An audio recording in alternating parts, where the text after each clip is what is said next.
우리 믿음의 자리에서 우리가 참 조심해야 될 것이 있어요. 그것이 무엇이냐면 나는 된답니다. 나는 괜찮아. 세상의 것을 향하면서도 우리도 모르게 우리 안에 나는 괜찮아. 집에 있다가 드라마 한번 나는 저 정도는 봐도 괜찮아. 그동안 열심히 섬겼으니까. 때로는 믿음이 있는 자매들이나 형제들이 믿음이 없는 형제나 또 자매를 아내나 남편으로 얻을 때에 나는 괜찮아 라고 생각할 때가 있습니다. 때로는 주일 성수가 잘 안 되는 직장을 선택하면서 그래도 나는 예배할 수 있어.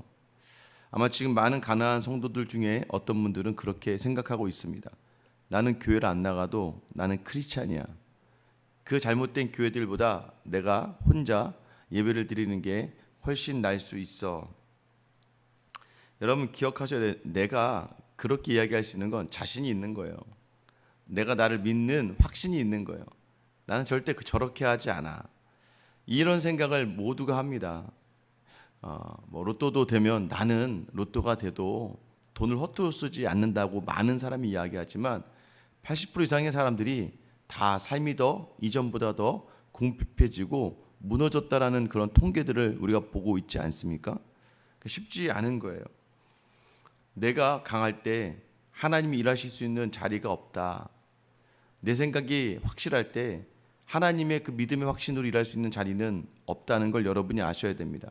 그래서 우리는 늘 이 새벽에 나온 마음 그대로 두렵고 떨림으로 하나님 앞에 서야 합니다. 우리도 모르게 나는 괜찮아. 말을 해도 마찬가지예요.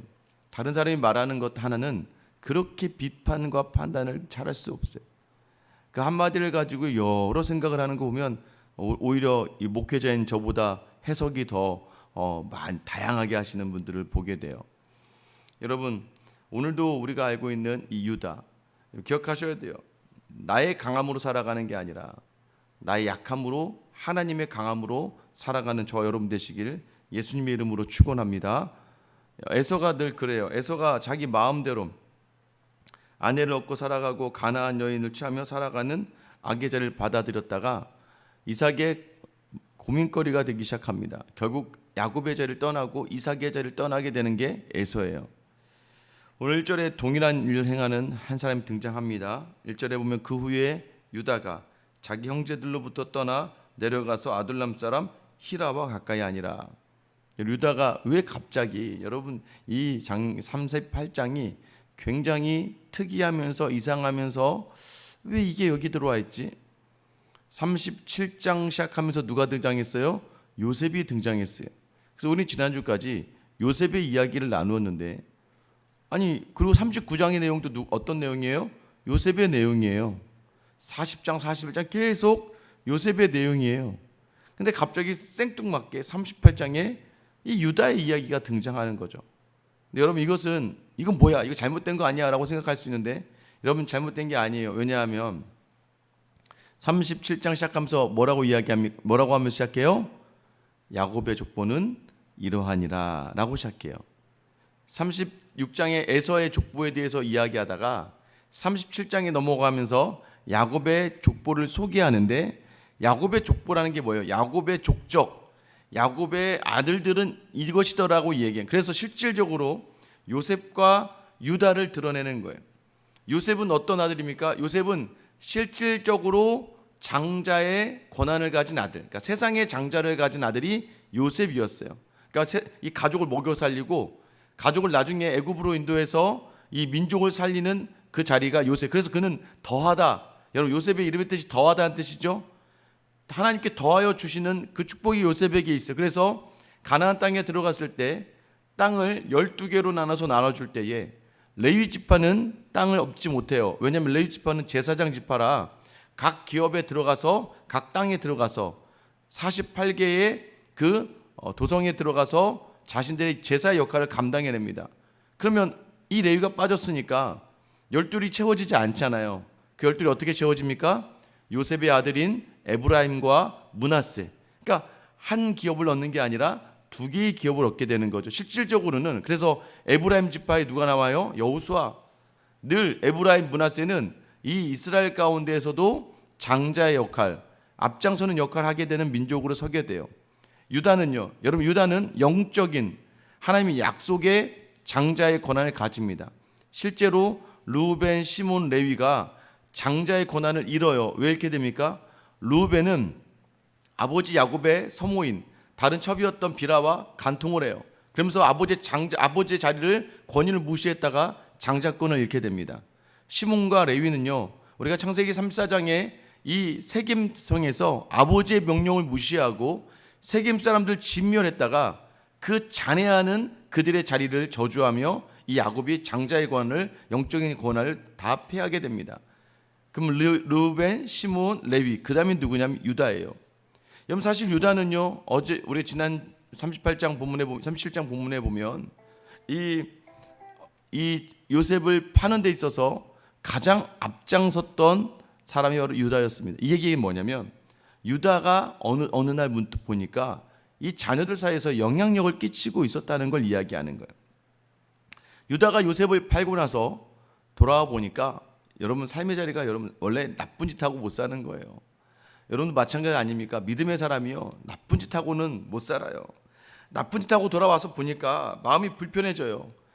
특별히 지금 유다의 그 심기가 아버지를 향한 원망, 또 모세의 그 꿈을 시기하던 이 유다는 주도적으로 이 요셉을 애굽에 팔았습니다.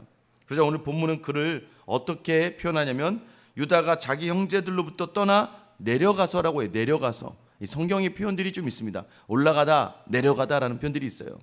유다의 지금 영적인 상태가 땅바닥으로 향하고 있다는 걸 이야기하는 거예요. 그가 내려갔다. 어디로 내려가요? 내려가다 보니까, 우리가 내려가는 자리가 어떤 자리인 줄 아세요, 여러분? 내가 믿음이 요즘 내 믿음이 땅바닥이야 라고 할 때 어떤 걸로 확인할 수 있냐면 지금 내가 누구와 같이 있는지를 보면 됩니다. 오늘 본문에서는 아둘람 사람 히라와 같이 있었대. 아둘람 사람 히라, 쉽게 얘기하면 가나안 땅에 있는 사람과 어울려 있었다는 거야. 형제들과 있지 않고 혼자 부모집을 떠나서 아둘람 사람 히라와 가까이 지냈다라는 거예요. 결국 지금 여러분들의 믿음의 상태는요, 내가 만나는 사람들이 믿음을 이야기하고 믿음을 권면하고 같이 기도하고 찬양하고 무언가 하나님이 기뻐하시는 그 모습을 행하는 모임에 있는가, 아니면 세상의 사람들 사이에 있는가. 여러분도 아시겠지만 내가 지금 선 자리가 내 믿음의 자리를 확인할 수 있는 자리라는 걸 놓치지 마셔야 됩니다. 그러다가 아들을 낳아요. 아들을 낳았는데 엘 오난 셀라의 아들을 낳습니다. 엘 오난 셀라, 이 아들을 낳고 거주하는 데가 5절에 보세요. 5절에 보면 그가 또다시 아들을 낳고 그의 이름을 셀라라 하니라. 그가 셀라를 낳을 때 유다는 거십에 있었더라. 이 거십이라는 단어가요, 거짓말의 도시라는 뜻입니다. 그러니까 우리가 믿음의 자리를 떠나면 거짓된 도시에 사는 거예요. 보기에는 화려해 보이고 보기에는 너무 좋아 보이는데 여러분, 그 자리에는 기쁨이 없는 거예요. 그 자리에는 만족이 없는 거예요. 왜? 거짓입니다. 어떻게 그렇게 단정 지으세요? 이 세상은 다 거짓되어 있어요. 거짓이라는 게 무엇일까요? 여러분, 대통령도요, 한 번은 보수, 한 번은 진보. 진보 해보니까 안 되겠다, 보수로 가야겠다. 또 보수도 한 번 해보니까 야, 보수도 아니더라, 진보로 가다. 진리가 없어요. 이전에 있던 모든 이론이나 모든 과학적 원리들이요, 뭔가 새로운 게 발견되면 그거 다 잘못된 걸로 판단됩니다. 그죠? 그러니까 세상은요, 진리가 바뀌어요. 계속 절대적인 진리가 있지 않아요. 민주주의가 좋다, 예전에는 왕권이 좋다, 왕권신 수설, 그러다가 이제 좀 군주제, 정치의 형태도 계속 바뀝니다. 여러분, 회사의 모습도 옳은 게 없어요. 계속 바뀌어요. 여러분, 교회의 모습도 마찬가지 아닙니까? 어떻게 보면 물론 절대적인 말씀과 하나님을 향한 온전한 마음 변하지 않지만 형태는 계속 바뀌는 거예요. 여러분, 그래서 아셔야 됩니다. 세상의 것은 많이 바뀌어요. 그래서 우리가 세상으로 향했다는 건 세상에서 뭔가 얻어질 것 같지만 세상은 계속 절대적인 진리 안에 있지 않기 때문에 계속해서 거짓된 삶을 살 수밖에 없게 된다는 걸 아셔야 돼요. 여러분, 그런데 우리가 중요한 건 뭐예요? 그 자리가 우리를 너무나 어렵게 한다는 거예요. 왜? 절대 진리가 없으니까 어떻게 돼요? 이것도 맞는 것 같고 이것도 맞는 것 같고 때로는 이렇게 갔다가 보다 보니까 결국은 나도 안절부절 못하고 헤매다가 끝나는 인생을 살게 되는 거예요. 여러분, 그 자리, 유다가 지금 내려간 그 자리, 유다의 영적 상태가 땅바닥인 자리에서 여러분 자녀들 어떻게 잘 자라겠습니까? 상처 많은 아버지 밑에 자란 아이들이요, 상처가 있을 수밖에 없습니다. 상처가 있다 보니까요, 그 아이들은 부모를 또 원망해요. 저런 아빠 만나서 내가. 그러면서 그 아이들은 더 큰 상처로 나는 절대 그러지 말아야지 해놓고서는 자기의 자녀들에게 똑같이 합니다. 상처는 계속해서 되물림 됩니다. 여러분, 그래서 어떻게 해야 됩니까? 그 상처의 자리를 그 상처의 모든 치유자가 되시는 예수 그리스도의 능력으로 끊어내셔야 돼요. 그리고 또 하나, 예수 그리스도의 능력이 있으면 이제 우리 아버지, 우리 어머니가 받았던 상처를 이해하게 됩니다. 답이 나오거든요. 예수가 없어서. 그 얘기는 뭐냐면 좋은 부모와 좋은 형제 만났더라면. 어쩌면 유다는요, 여러분, 유다가 이런 악한 자리로 자꾸 갈까 보니까요, 이 아들, 그 아들도 악했어요. 하나님 보시기에 악해서 그 아들이 다말과 결혼했는데 그 아들을 죽여버렸대요. 오난이라고 한 동생이 형의 아내 다말을 취해야 돼요. 형사 취수 제도라고 당시 기업을 잇기 위해서 형이 죽으면, 형이 자녀가 없을 경우에는 그 동생이 형수와 결혼을 해서 아이를 낳고 형의 기업을 이어주게 하는 것. 그러니까 기업을 잇는 게 그 당시에는 가장 중요한 상징입니다. 그런데 왜냐하면 여자 혼자 또 살아갈 수가 없거든요. 아들을 낳아줘야 그 아들을 인해서 살아갈 수가 있으니까. 근데 오난이라고 하는 이 동생도 악했습니다. 왜냐? 내가 이 아이 낳아봤자 내 아들이 아니야. 그래서 땅에 설정을 했다고 이야기해요. 그러니까 악했다고요. 여호와 보시기에 악했다. 첫째, 둘째가 악했습니다. 왜 악했습니까? 악한 환경 속에 살아가니까 그래요. 유다도 생각해요. 유다도 상처투성 아니겠어요? 아버지 야곱에게 아들로 인정받지 못하는 아들들, 어머니들의 피 튀기는 싸움 속에서 이 유다에게도 어머니 레아는 굉장히 불쌍한 여인일 수밖에 없어요. 여러분, 어떨 때 삐뚤어지기 시작해요? 우리 엄마만 고생하는 것 같아. 우리 아빠는 아무 신경도 안 쓰는 것 같아. 여러분, 그러다 보면 그 한쪽의 반절이 이미 상처로 가득하게 되는 거고, 그리고 그 아버지가 자신을 아들로 인정 안 해요. 자기 아들은 요셉만이래, 베냐민만이래, 채색 옷도 요셉만 입혀요. 상처투성인 유다의 삶의 자리가 결국은 요셉을 애굽에 팔아버리는 폭력의 자리로 나아가는 것. 그래서 제가 늘 말씀드리죠, 피해받지 않은 가해자는 없어요, 여러분. 그러니까 여러분들 이해하셔야 돼요. 바라볼 수 있어야 됩니다. 더 넓고 더 깊게 사람을 바라볼 수 있어야 돼요. 여러분, 사람을 판단하지 마셔야 됩니다. 비판하지 마셔야 돼요. 왜요? 그 사람 너무 어떤 일이 일어나는지 여러분 알지 못하잖아요. 여러분도 이 교회 나올 때 여러분도 뭐 몸이 건강하고 좋은 일이 있으면 더 밝죠. 할렐루야 외치고 막 그래 가지만 막 집안에 막 남편이 막 직장이 막 뭐가 이제 그만둬야 될 것 같고 사업이 막 어렵고 경제적으로 막 쪼들리고 내가 만약에 지금 아이들이 막 큰 사고를 치고 어려운 가운데 있다 보면 여러분 마음이 너무 어렵지 않으세요? 그런데 웃을 기분이 납니까? 예배는 어떻게든 하나님께 드렸는데 사람들과의 만남 속에서 웃고 싶지 웃을 일이 없거든요. 너무 힘든 거예요. 근데 여러분, 그때 그 사람을 보면 뭐예요? 인사를 했는데 반갑게 안 돼, 안 해? 참 싸가지가 없네. 내가 이렇게까지 저 사람 저 뭐야? 어떻게 사람이 들락날락하고 기복이 있어? 여러분, 우리는 그런 생각을 해요. 우리는 어떤 한 행위를 보면서 우리도 모르게 사람을 판단해버려요. 근데 여러분, 그게 잘못된 거예요. 왜요? 어떻게 한 인생의 상처와 아픔과 상황을 우리가 판단합니까? 유다도 마찬가지로 어떻게 보면 상처받은 사람이었어요. 근데 여러분, 그 상처가 다시 자녀들에게 연결되는 거예요. 그 상처를 끊는 길은 무엇입니까? 다시 믿음의 자리에 서는 거예요. 여러분, 오늘 이 모습을 어떻게 이야기하고 있어요? 결국에 셋째 셀라도 죽을 것 같은 거예요. 그러니까 다말에게, 야, 셀라는 아직 어리다. 얘는 어리니까 너 얘가 자랄 때까지, 남자로 자랄 때까지 너 잠깐 친정집에 가 있으라는 거예요. 깜짝 놀랐죠, 여러분. 참, 이 표현이 우리나라 표현이었지만 이름이 다말이잖아요, 다말. 이 유다 생각에서는 야, 저 다말이 우리 집 다 말아먹는구나. 애들 다 죽이는구나. 여러분, 이 생각을 가지게 되는 거죠. 모든 게 남 탓이에요. 상처투성인 사람은 이거는 전부 다 여호와 보시기에 악하다고 하나님은 분명히 이야기하는데 저 여자 때문이라고 생각하는 거예요. 여러분, 우리가 상처가 많으면요 다 남 탓을 하기 시작합니다. 제가 예전에 읽었던 책 중에 부흥하고 쇠퇴하는 교회가 있어요. 쇠퇴하는 교회 첫 번째 이유가 뭔지 아세요? 쇠퇴하는 교회 첫 번째를 이렇게 얘기하더라고요. 목회자가, 중직자가 교회 남 탓만 하더라는 거예요. 이 남 탓이 뭔지 아세요?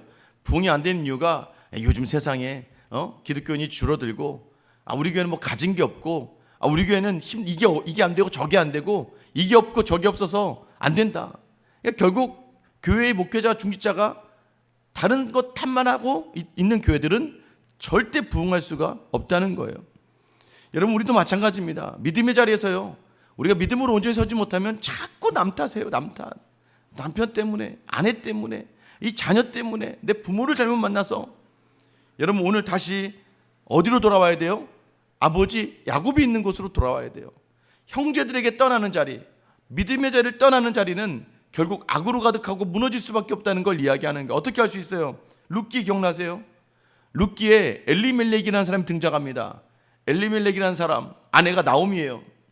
엘리멜렉이 뭐 뜻이냐면, 엘리, 나의 하나님은 멜렉, 왕이다. 나의 하나님이 왕이다라는 사람이, 여러분, 나오미의 뜻이 기쁨이라는 뜻이에요. 기쁨. 결국은 그가 베들레헴에 있을 때는, 하나님의 땅에 있을 때는 나의 하나님이 왕이고, 그 하나님, 그때 기쁨을 주는 하나님의 존재가 돼요. 그런데 그가 흉년이 들자 그가 그 아내를 데리고 모압으로 떠납니다. 하나님이 주신 기업을 포기하고, 아니 나의 왕이 하나님인데 하나님에게 묻지도 않고 그 하나님 주신 땅을 떠나 모압으로 향하게 되었을 때 결국 그 두 아들 말론과 기론이 다 죽임을 당해요. 여러분 기억하셔야 됩니다. 내가 쉽게 선택한 자리 하나, 믿음의 자리 떠나는 거, 여러분 그 자리가 우리 모든 삶의 자리를 무너뜨릴 수 있다는 걸 기억하셔야 돼요. 유다의 이름의 뜻이 무엇입니까? 유다는요, 찬송의 뜻이에요. 찬송. 하나님을 찬송하는 사람이요, 아버지의 집을, 믿음의 자리를 떠났을 때, 찬송의 자리를 떠났을 때 주어지는 이 거센 삶의 어려움들, 여러분 때로는 우리가요, 우리 자신을 돌봐야 돼요. 돌아봐야 됩니다. 간혹 가다가 억울하시대요. 막 분하대요. 막 목사님 너무나 힘들어요. 억울해요. 막 지쳐 죽겠대요. 왜 이런 일이 내게 일어나는지 모르겠습니다 하는 그 일의 10개 중에 9개는 거의 대부분이 본인이 선택한 일이에요. 자기가 선택해놓고서는 뭐가 안 되면 하나님 탓을 하기 시작하는 거예요. 여러분 혹시 오늘 어렵고 힘든 자리가 있습니까? 누구 잘못일까요? 남편 때문에 어려우세요? 여러분 남편에게 정말 믿음의 아내로 서 있었습니까? 부모님 때문에 어려우세요? 여러분 정말 부모님께 내가 믿음의 자녀로 서 있었고, 여러분 자녀들 때문에 어려우세요? 여러분 자녀들 앞에서 정말 믿음의 부모로 서 있었습니까? 여러분 이 얘기가 뭐 하는 거예요? 십자가를 지고 주님께 내어 맡기고 사람의 말을 내지 아니하고 세상과 비교하지 아니하고 세상을 시기하며 판단하지 아니하는 자리에 있었습니까? 아니잖아요. 다 본인이 화낼 거 다 내고 세상의 사람 할 말 다 하고 판단 다 하고 내 마음대로 끌고 다니려고 했다가 결국엔 그렇게 되지 않은 건데, 내 마음대로 안 됐다고 해서 우리는 또 그 자리에서 누구를 원망해요? 하나님을 원망해요. 더 악해져요. 남 탓을 하기 시작해요. 여러분 오늘 기도하실 때 한번 여러분의 자리를 돌아보시기 바랍니다. 내가 만약에 조금 더 믿음으로 선다면 하나님 앞에 내려놓는다는 것이 무엇일까요? 어제도 우리 집사님과 얘기하다가, 목사님 아이가 교회 나오기 싫대요. 그럼 제가 이렇게 얘기했습니다. 나오지 말라 그러세요. 여러분 줄 아세요? 그 아이가 교회 나오기 싫은데 억지로 교회 나와. 예배 드릴 때도 억지로 앉아 있어. 예배가 안 돼. 아빠가 봐도 엄마가 봐도 예배의 자세와 태도가 안 돼 있어. 속이 상해요. 다른 자식들은 다 예배 잘 드리는데 왜 내 자식은 이러지? 라고 생각하면 화가 나기 시작하고 분하기 시작해요. 아이에게 막 협박을 하기 시작하고 아이를 겁박하기 시작해요. 너 예배 똑바로 안 드리면, 여러분 그게 예배 드리는 자세가 되겠습니까? 그게 내 임대로 되는 거예요? 안 되는 거잖아요. 그럼 왜 그 아이는 예배 드리는 게 싫을까요? 어느 날 문득 예배 드리는 부모의 모습 속에서 세상의 모습이 발견되어지고 세상의 그런 생각들이 드러나게 되고, 또 여러분 그렇지 않다 할지라도 여러분 우리가 은혜로 이 자리에 있잖아요. 은혜로 있는다는 얘기는 뭐냐면 사람의 공로와 노력과 수고로 믿음의 자리에 서는 게 아니라는 거예요. 여러분 혹시 여러분 중에 믿음 1세대 하신 분들은 여러분이 누군가가 여러분을 막 강제적으로 막 교회 끌어다 놓고 해서 여러분 믿음 생긴 게 아니잖아요. 오고 가며 하다 어느 날 주신 은혜가 있었잖아요. 여러분 은혜의 종교를 자꾸 우리는 부모로서 수고와 노력과 뭔가 우리의 열정으로 예수 믿게 하려고 할 때가 많아요. 그러니까 여러분 내 자녀가 왜 교회 안 다니지로 상처받지도 마세요. 이건 은혜의 종교예요. 은혜의 종교. 사무엘의 아들들도 망했고요. 모세의 아들들도 망했어요. 여러분, 그거를 우리가 나는 내가 뭔가 잘못된 것 같다고 생각할 필요도 없어. 다만 우리가 해야 될 최선은 뭐예요? 믿음으로 좀 보여주기 위해 노력하는 삶을 살아야죠. 믿음의 삶을 살고 기다려줘야죠. 그래서 제가 예전에 있던 교회 이야기를 해드렸어요. 예전에 한 집사님 부부가 자녀 때문에 너무 힘들어하는 거예요. 저도 그분 때문에 배우고 있습니다. 근데 저는 그분에게 얘기했죠. 아이가 뭐 나이트클럽 가는 것도 아니고 마약을 하는 것도 아니고 뭐 대마를 하는 것도 아니고 밤마다 술을 먹으러 가는 것도 아닌데 그 정도면 됐네요. 그 아이를 좀 믿음으로 바라보고 하나님 앞에, 여러분, 포기가 아니에요. 내려놓으세요. 그 두 분이 너무나 힘들었겠죠. 거의 1년 가까이를 아침마다 저 자빠져 자고 있는 그 딸을 보면서 하면서 그냥 나와야겠죠. 근데 어느 날부터 이제 좀 기도하면서 나올 때 엄마 아빠 교회 갈게 하면서 이제 그냥 나오는 거예요. 예전 같았으면 일어나 교회 가야지. 근데 그 두 분이 그 아이를 내려놨어요. 그리고 사람의 말 하지 않기로 작정하셨어요. 어느덧 1년 정도가 됐을 때 어느 날 교회를 가는데 이 딸아이가 엄마 나도 교회 같이 가자. 그때 막 눈물이 막 나오더래요. 와서 그날 간증을 하시더라고요. 딸아이가 자기가 자기 입으로 교회 갈게. 그 교회 나오는 그날이 바로 그 아이가 자기의 의지로 나온 날이 되잖아요. 그날이 언제일지는 사실 모르겠어요. 그러나 기도하며 기다리면, 내가 믿음의 자리만 떠나지 않고 있으면, 내가 믿음의 삶으로만 그 자리 지키고 있다면, 여러분, 하나님은 반드시 자녀들을 믿음으로 돌아게 하실 줄 믿습니다. 여러분, 오늘 이 유다가요 그렇다는 거예요. 유다가 이렇게 아버지의 자리를 떠났는데요, 나중에 유다가 다시 아버지에게 돌아와요. 야곱이 왜요? 야곱이 힘들고 어려워도 헤브론, 또 하나님 주신 땅, 그 자리에 거하고 있었기 때문입니다. 여러분, 낙심하실 필요도 없어요. 다만 지금 나는 어디에 서 있는가? 여러분 지금 서 있는 곳이 어디인가? 믿음의 자리에 서서 믿음으로 역사하시는 하나님을 볼 수 있는 저와 여러분 되시길 예수님의 이름으로 축원합니다. 기도하겠습니다. 사랑의 하나님, 오늘도 여전히 믿음의 자리가 우리로 하여금 세상으로부터 멀어지게 한 자리가 되는 것 같아서, 하나님, 우리가 세상의 유익을 바라다가 한 걸음 나오다가 어느덧 하나님, 내 지금의 삶의 어려움과 고통과 아픔은 믿음의 자리에 서지 못하고 믿음이 있다고 말은 하지만 한 걸음씩 뒷걸음질하고 한 걸음씩 회피하고 모른 척하다가 어쩜 유다와 같이 요셉을 팔고 난 그 죄책이 자기의 발걸음으로 내려가게 하였던 것처럼 우리의 삶의 자리가 조금씩 주님께 멀어지다가 어느덧 악의 자리, 죄의 자리에 서고 말았습니다. 아버지, 오늘만큼은 내게 일어난 억울하고 분하고 잘못될 것 같은 모든 일들을 믿음으로 바라보며 다시 믿음을 회복하는 자리로 인도하신 하나님을 경험하는 귀하 복된 이 새벽의 자리가 되게 하여 주시옵소서. 오늘도 하나님, 우리 힘으로 살아가는 우리를 긍휼히 여겨 주셔서 우리의 모든 죄를 내려놓고 주님의 마음을 담으며 주님의 일하심을 기대하며, 하나님, 믿지 않는 세상도 이처럼 사랑하시는데, 세상의 사람들도 사랑하셔서 부르시는데, 사랑하는 나의 가족들을, 이 믿음의 사람, 연약하지만 믿음의 사람이 간구하는 기도를 주님이 들으실 줄 믿으며 은혜를 구하오니, 주님, 나의 자리, 믿음의 자리 서게 하시고 나의 가족들이 이 믿음의 자리로 돌아올 수 있고 설 수 있는 은혜를 우리에게 허락하여 주시옵소서. 오늘 시간 간구할 때에 주님께서 이 모든 일을 이루어 주시며 주님께서 모든 자를 회복케 하심을 경험하는 귀한 은혜를 내리어 주시옵소서. 하나님께 모든 것을 맡깁니다. 살아계신 우리 주 예수 그리스도의 이름 받들어 기도드립니다. 아멘. 여러분, 이제 기도